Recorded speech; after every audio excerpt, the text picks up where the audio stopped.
Mas tinututukan na ang anggulo ng gas leak bilang sanhi ng pagsabog sa isang condo unit sa Taguig City noong Biyernes. Ayon yan mismo sa panayam kay Interior and Local Government Secretary Mar Rojas sa programa ng GMA na unang hirit. Ayon kay Secretary Rojas, walang nag-register na residue o fumes ng bomba batay sa pag-iikot ng K9 units ng Southern Police District, NCRPO at Philippine Army.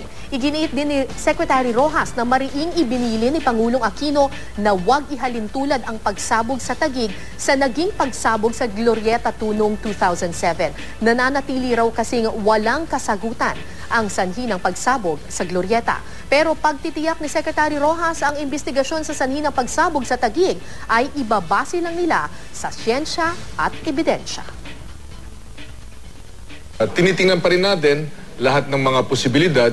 Ganun nga, kung pabawas ang posibilidad na bomba ito dahil hindi nga nag-positive yung mga K9, ay tataas naman ang posibilidad na maaaring gas ito or maaaring chemical ito or iba pang mga bagay. Pero tinitingnan lahat ito. Ito yung pinakamariing ibinili ng Pangulo, no? Na sabi niya, dapat hindi ito maihantulad or tumulad sa Glorieta na napakalaking question mark.